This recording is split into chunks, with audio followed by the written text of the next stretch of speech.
All right, guys, back for his third appearance. Close friend of mine, good brother, Mr. Mark Doughboy Hicks in the house again.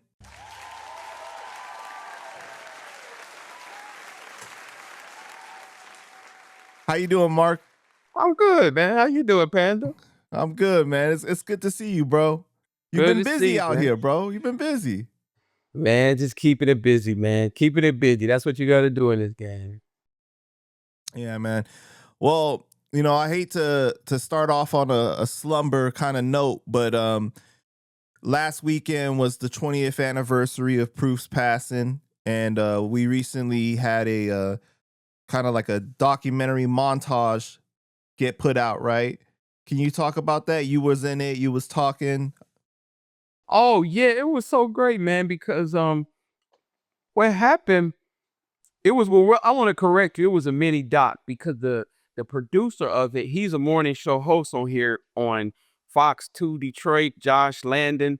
And one of the guys I used to work with, he was part of the Dirty Management, the company me and Rico Shelton founded, Mikey Eckstein.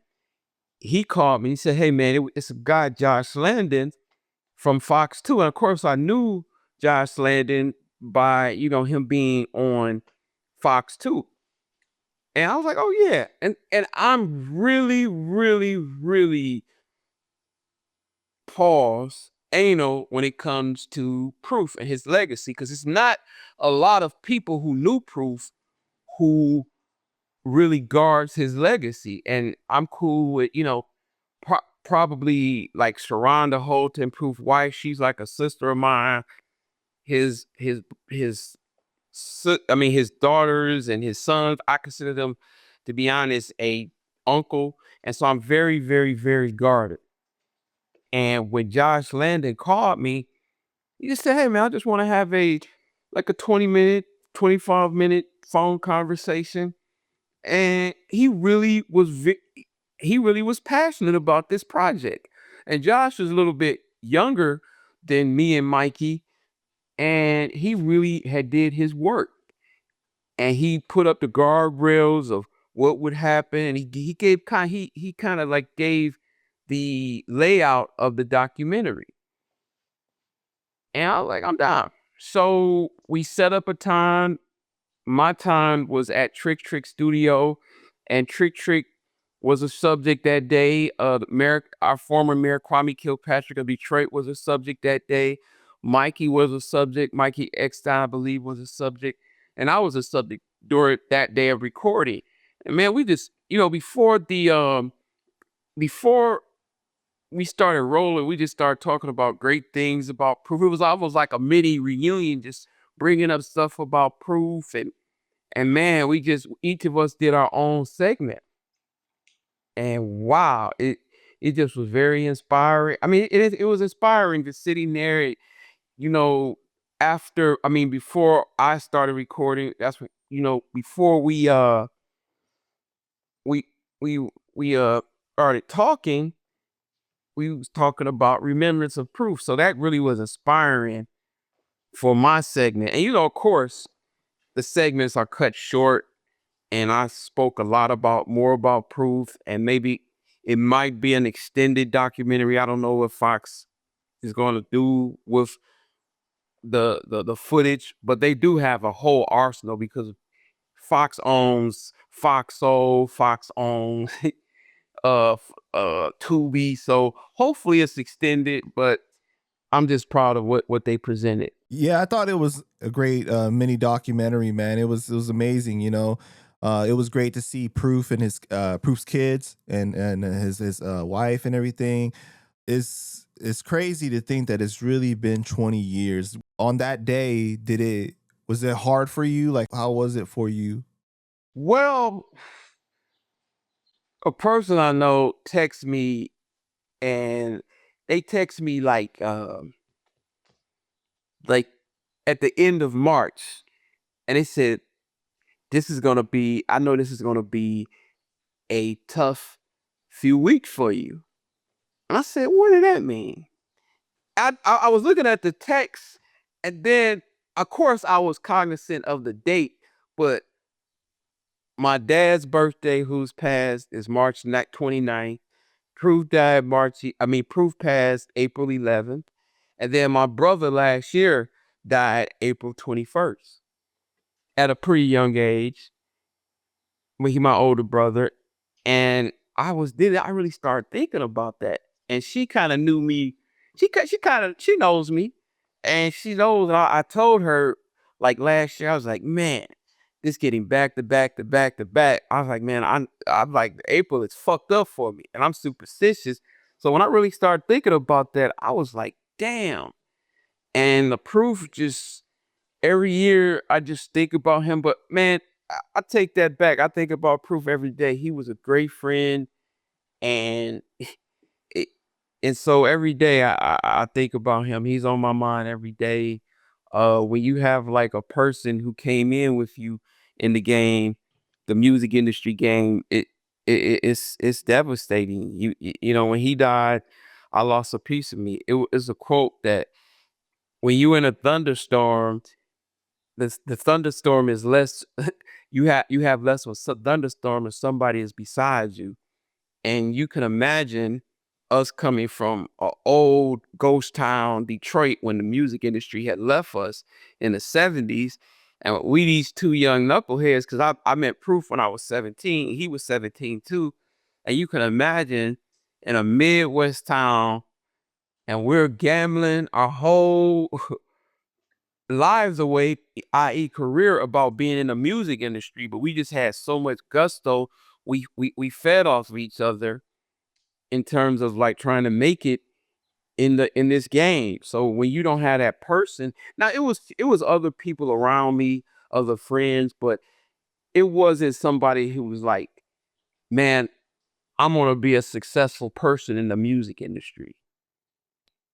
You not at that time. I'm talking about at 17. Of course, like I met Paul like Rosenberg, maybe like 3 years, 3 years after that, 3 or 4 years. But we talking about the mid '90s, and of course, when I met Proof, ironically, I met via Proof on a three-way call. I think we talked about that Right. the first, yeah, and so we just kept building and building and building. It was almost we were not me, but Proof was building a Marvel universe of dedicated people that was just like, fuck it, we gonna do this. We gonna do this shit. And that's what people don't understand about Proof. It's funny, man, because last night, one of my one of my friends, he out of nowhere, because that clip, that mini documentary, the Proof 20-year mini documentary went viral. And he called me and he seen it like on another page, like his girl shared it with him. He was like, I didn't know, man, I didn't know. And he really is not in the music industry. He's more in the business. He's just in the like business. He's a businessman. He was like, man, that guy Proof, man, I didn't know he was that part. I didn't know he was that good of a freestyler. And I kind of got offended because I was like, dude, he wasn't just a freestyler. People are really paying homage to a unelected mayor of Detroit and an organizer, a union boss. And I had to like be like, man, he don't really understand. And he's a little bit younger than me, and that's why we continue his legacy. And a lot of more, it's more to be extended. We're working every shit, I would say every day. We working every day on expanding Proof, and his sons, especially Deshaun, his eldest son, he's working on a documentary too, a longer documentary about some of the underbelly of how they classify Proof murder. That they was like, the guy like got off on self-defense. And from the story, the real story, I don't want to get into legalities of it, but that's not the truth of it. Proof was murdered, and that guy got off scot-free. Yeah, it don't make any sense. We've kind of already touched on it in our first interview, but like if it was self-defense, why would you dump the body outside the club and like, like all that stuff that it was even discussed in the mini documentary a little bit. Right. But I wanted to ask you, has the last 20 years gone by really fast? Like it was surprising to you that wow, it's really been 20 years? Yeah, time is flying, man. In life, I don't know. I was watching a documentary about that. When you have, I guess, in your as adults, I'm just talking about in general as adults.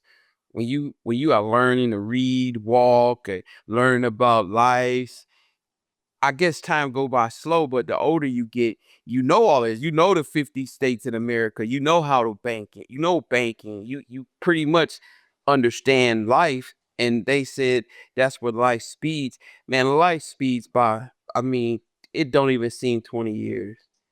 I remember the day of Proof died. I remember last time I seen him.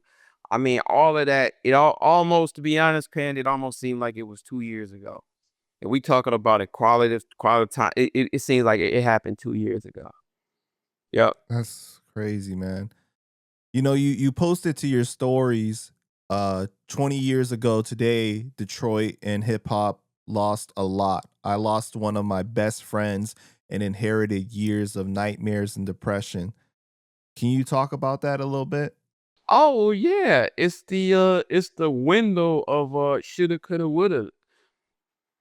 Because Proof was basically he was restating the whole Motown legacy. And we went that way, and his engine, he was the conduit of it. Because just a quick breakdown of like the Detroit, when Barry Gordy had Motown, and Motown was a hot hit records, and you had some rock labels, but Motown had a big office building in downtown Detroit. Barry Gordy was the conduit back then. And then when the 70s came, he wanted to expand. And so what did he do? I want to get in Hollywood. I want to start films. And he worked the deal out to start, put movies out with Diana Ross and some of his key people at Motown. And he started backing black movies in the 70s. And of course, he couldn't really have two masters. I'm not degrading Mr. Gordy, but he had to move all his resources to California because he was making this big Hollywood bid. And all of those buildings and all of that talent and executives, they moved out to the West Coast. And when they moved to the West Coast, it really left Detroit dry. And so as us growing up, it was even, that got to it left a big void. And that's one of the reasons Proof, like, he had different iterations of name, but he stuck with Proof because Proof, he was showing that it's still Proof, it's still music. The music scene in is still alive in Detroit, or per se Michigan per se. And that was one of the things. So he wanted to build, and every day, and it's a trip. Like at 17, he was coming up with a master plan.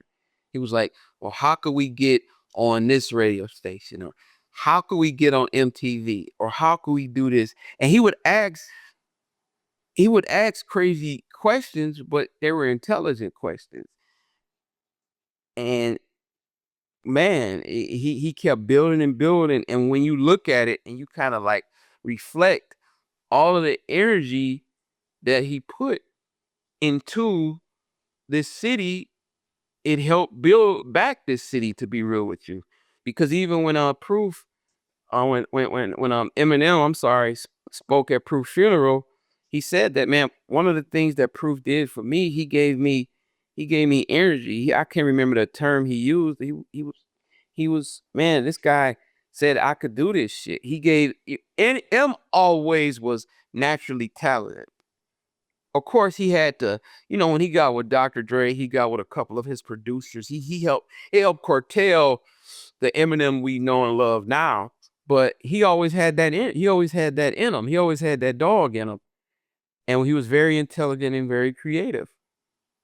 But Proof like kind of highlight like, yo, you gonna do this. Let's keep going. Let's keep rolling. Cause it was times where and it's all been documented, M was right on the cusp of when he did that Windy Day. Shout out to Windy Day. When he went out to that rap Olympics out in LA, him was like, I got a new kid. I got a girl at home. I'm thinking about giving up. He was right at that precipice of literally giving up. But Proof kind of like, Proof was a battery just for us all to like, no, let's not give up. Let's build this. Let's build this. So coming back to your initial question, yeah, it's nightmares of what could have been. Friends lost. You just it's that was a depression. Even when he died, at 06, 07, 08, it was nightmares. I'm not saying I was having like I didn't have to go see a psychologist. Maybe I needed to. I had at that time I had a great woman who I was living with, who she basically would help soothe me. She would keep me together. So yeah, it was nightmares. M ended up sharing on his Instagram. Did you read what he wrote? Yeah, yep, I read it. I don't have it memory, but I just like this is deep. Right. And he basically said that, his life's like trajectory wouldn't have taken what it took without Proof. Right. What he shared was really beautiful. Like you could tell that he definitely had the most amount of respect and love for Proof. Like I feel like a lot of times people always maybe outside of Detroit, that aren't as familiar with Proof, looked at Proof as the guy next to M, but M looked at Proof as that guy. You know what I'm saying? Like he looked at Proof as the with so much adoration. Yeah, it's funny you say that because last week or 2 weeks ago, Sade, I, wa- I'm I never knew how to spell that lady's name, but Sade is a four-man group. I mean, a four-person group. It's Sade and the three other musicians, and I kind of like correlate that to Eminem. Cause the original Eminem that we fell in love with was, of course, Marshall Mathers, Eminem, and you had Proof, and you had DJ Head. That was like the three-man tag team of the original. So when you say Eminem, and I know I do this kind of selfishly, but I all automatically. It's been people changing because you got Alchemist, you got Green Lantern, but the ones that was there in the beginning, to be honest with you, is Eminem, Proof, and DJ Head. They just had this energy and this synergy that it was crazy. That's the ones we fell in love with. The first um 2 albums, maybe 3, but sans the third album because that's controversial because I think Head had left during the making of the Eminem show. But you talk about the Slim Shady LP, when you talk about the Slim Shady EP right before he got on with Death Row, I mean Interscope and Aftermath. You talk about the Slim Shady EP, you talk about the Slim Shady LP, and you talk about the Marshall Mathers album. That was when that was an explosion part. Right.